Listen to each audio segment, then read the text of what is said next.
Hurricane Dorian's death toll has risen to at least 44 in the Bahamas, and that number is feared to dramatically increase. The catastrophic Category 5 storm decimated the islands last week, leaving thousands without homes. According to the New York Times, the Bahamian security forces are still responding to reports of missing and trapped people, and teams of forensic investigators are still combing through the storm debris. Yesterday, Delta Airlines brought in 5,000 pounds of relief aid to the Bahamas. The airline also planned to help evacuate hundreds of Haitian refugees on 2 flights, but due to operational challenges, it was only able to send 1. The airline said more rescue flights are planned for today. And joining us now, Morning Joe medical contributor Dr. Dave Campbell. He's just back from the Bahamas on a trip there embedded with Project Hope. And a lot of what you saw, Dr. Dave, I wonder if you're hearing reflections of this now as days go by.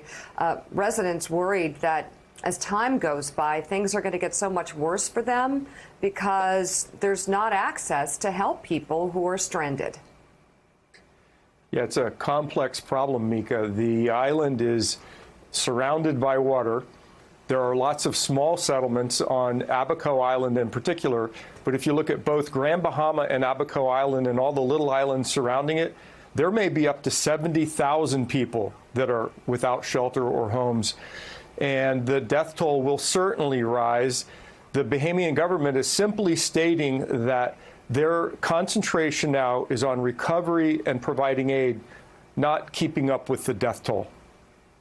So, Dr. Dave, you look at these pictures overhead, and you and I both, we both spent decades in Florida. Even an untrained eye can tell there just isn't shelter on that island. There isn't much shelter on that island.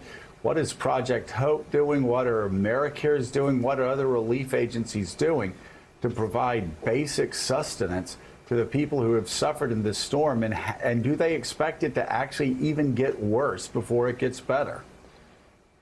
Yeah, Joe, they and dozens of other non-governmental organizations are doing their work every single day, shipping barges of medical supplies, equipment, food, shelter, provisional shelter, and water over to particularly Marsh Harbor, which is the epicenter, from what I can tell, of the brunt of Hurricane Dorian.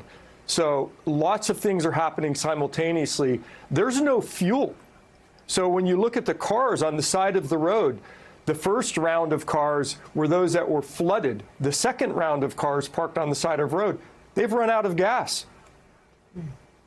Well, we've heard some sad stories. We were visiting a church yesterday and hearing about their relief efforts across the Bahamas. You know this area very well. You obviously went over to this area. What is your biggest concern today? Today it is both security as well as preventing those that are injured from developing further health problems just because they don't have access to electricity, to proper medicines, to IV fluids, to antibiotics. That's where Project Hope, AmeriCares, Team Rubicon, the Red Cross are bringing in supplies to help support the Bahamian doctors and nurses, particularly the Marsh Harbor Hospital that is surrounded by hundreds and hundreds of people who need health care. They need supplies, they need money. And those are exactly the organizations that can get the money directly there. Dr. Dave Campbell, thank you very much. Thanks for checking out MSNBC on YouTube, and make sure you subscribe to stay up to date on the day's biggest stories. And you can click on any of the videos around us to watch more from Morning Joe and MSNBC. Thanks so much for watching.